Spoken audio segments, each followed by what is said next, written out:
दोस्तों, जिस वक्त मैं ये वीडियो रिकॉर्ड कर रहा हूँ उस वक्त लोकसभा में वक्फ संशोधन बिल को लेकर के चर्चा हो रही है।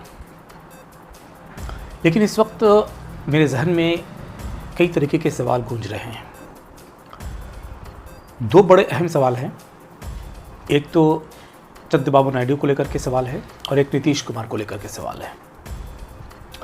सवाल मन में ये उठ रहे हैं कि चंद्रबाबू नायडू, जो कि मुसलमानों के अपने आप को बहुत बड़े हितैषी मानते हैं, जो कि मुसलमानों के बड़े हमदर्द अपने आप को जताते हैं और ऐसा मानते हैं और ऐसा जताते हैं कि ये मुसलमानों को लेकर के चलने वाले सो कॉल्ड सेकुलर बंदे हैं। आपको याद होगा कि अभी कुछ दिन पहले चंद्रबाबू नायडू ने इफ्तार पार्टी दी थी और इस मौके पर उन्होंने साफ तौर से ये कहा था कि वक्फ संशोधन बिल को लेकर के जो टीडीपी का पक्ष है, जो टीडीपी की राय है, वो ये है कि टीडीपी ने हमेशा मुसलमानों के पक्ष में बात की है, मुसलमानों के साथ खड़े रहे हैं और आगे भी ऐसा ही होगा। मुसलमानों को ऐसा लगा कि टीडीपी जो है वो उसके साथ खड़ी है और जिस तरीके से बयानबाजी हुई इफ्तार पार्टी के दौरान, उससे मुसलमानों को ये लगा कि टीडीपी जो है वो वक्फ के ख़िलाफ़ संसद में वोट करेगी। लेकिन वक्फ पर चर्चा होने से या वक्फ बिल को लोकसभा में पेश करने से तकरीबन 12 घंटे पहले तस्वीर बिल्कुल पलट गई, हालात बिल्कुल बदल गए और वही चंद्रबाबू नायडू जो कि मुसलमानों के हितैषी होने का दावा कर रहे थे, उनकी पार्टी ने साफ कर दिया कि वो इस बिल के समर्थन में, इस बिल के हक में बीजेपी के साथ खड़े होकर संसद में वोट करेंगे। ये शाम की बात है।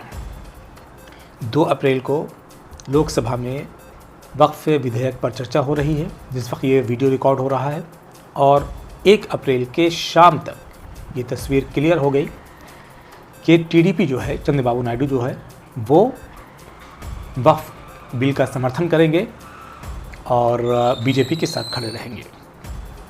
मुसलमानों को बड़ा धचका लगा कि आखिर अब तक मुसलमानों के सबसे बड़े हितैषी होने का दावा करने वाले चंद्रबाबू नायडू आखिर इतनी जल्दी पलट क्यों गए। क्या चंद्रबाबू नायडू ने कोई बड़ी डील कर ली है?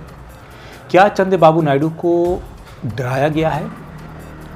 आखिर कुछ तो वजह रही होगी, क्योंकि देखिए चंद्रबाबू नायडू जो हैं वो मुसलमानों का उन्हें वोट बैंक मिलता रहा है और काफ़ी संख्या में जो मुसलमान हैं वो टीडीपी के साथ जुड़े हुए रहे हैं और चंद्रबाबू नायडू भी इसको अच्छी तरीके से जानते हैं कि सत्ता में बने रहने के लिए आंध्र प्रदेश के अंदर मुसलमानों का वोट बैंक बहुत ज़रूरी है, मुसलमानों का साथ बहुत ज़रूरी है। लेकिन आखिर क्या मजबूरी आ पड़ी चंद्रबाबू नायडू को कि आखिर वक्फ बिल से 12 घंटे पहले वो पलट गए? क्या चंद्रबाबू नायडू को डरा करके डील की गई? क्या चंद्रबाबू नायडू ने कोई डील की है सरकार से? क्या चंद्रबाबू नायडू गुजरात के लॉबी के सामने झुके हैं? तो क्या वो डील करके झुके हैं? ये कई ऐसे सवालात हैं। और देखिए, अंदर आने की जो खबर है वो यही है कि चंद्रबाबू नायडू जो है जैसा कि वो अमरावती को जो है कैपिटल बना रहे हैं आंध्र प्रदेश की और कई बड़े बड़े प्रोजेक्ट्स चल रहे हैं। एक ज़माना हुआ करता था जब चंद्रबाबू नायडू के पास अपनी गाड़ी तक नहीं थी, अपनी बाइक तक नहीं थी, लेकिन आज करोड़पतियों में उनका शुमार होता है। तो चंद्रबाबू नायडू एक बिजनेसमैन मुख्यमंत्री हैं और उनके ऊपर कई तरीके की जांच भी चल रही है। ऐसे में चंद्रबाबू नायडू, जैसा कि जो केंद्र की सरकार है, बीजेपी की सरकार है, उसकी ये पॉलिसी रही है और आमतौर से जब बात बनती हुई नज़र नहीं आती है या फिर जब चर्चा के ज़रिए या मंथन के ज़रिए या मीटिंग के ज़रिए, बैठकों के ज़रिए बात किसी नतीजे पर पहुंचती हुई नज़र नहीं आती है, तो फिर ये लोग ईडी और सीबीआई का डंडा घुमाते हैं। क्या जांच जो कि कई आरोप चंद्रबाबू नायडू पर लगे हुए हैं, क्या उन आरोपों की वजह से चंद्रबाबू नायडू को झुकना पड़ गया और उन्हें इतना खौफ तारी हो गया या वो इतना डर गए कि उन्होंने मुसलमानों से किनारा कर लिया? कि देखिए, ये तो बिल्कुल साफ है कि वक्फ विधेयक के पक्ष में वोट देने के बाद जो मुसलमान हैं वो तकरीबन 80 से 90% जो मुसलमान हैं वो चंद्रबाबू नायडू की पार्टी से अलग हो जाएंगे, चंद्रबाबू नायडू का साथ छोड़ देंगे। और चंद्रबाबू नायडू भी इस बात को अच्छी तरह जानते हैं। उसके बावजूद उन्होंने ये कदम उठाया। तो एक तरफ तो उन्होंने शाह और मोदी का साथ हासिल कर लिया, पा लिया वक्फ विधेयक का समर्थन करके, लेकिन मुसलमानों को पूरे तरीके से उन्होंने नाराज़ कर दिया। और देखिए, ऐसे ही कुछ हालत जो है वो नीतीश कुमार की है। नीतीश कुमार अच्छी तरह जानते हैं कि अगर बीजेपी के साथ वक्फ विधेयक को लेकर के संसद में गए तो फिर मुसलमान जो हैं वो छिटक जाएंगे, मुसलमान उनका साथ छोड़ देंगे, मुसलमान उनके साथ नहीं रहेंगे। और सीधे सीधे आपको पता है कि all India Muslim personal law board ने भी ऐलान कर दिया है कि जो कोई पार्टी इस विधेयक का समर्थन करेगी, आने वाले चुनाव में मुसलमान उसे मज़ा चखाएंगे और मुसलमान उस पार्टी के विरोध में वोट करेंगे, उस पार्टी के हक़ में वोट नहीं करेंगे, उस पार्टी के साथ खड़े नहीं रहेंगे। नीतीश कुमार को इस बात की अच्छी तरीके से जानकारी थी कि हम क्या करने जा रहे हैं। और अब तक जो मुसलमानों की एक बड़ी संख्या जो है वो नीतीश कुमार के साथ हुआ करती थी, वो अब जेडीयू के साथ खड़ी नहीं रहेगी।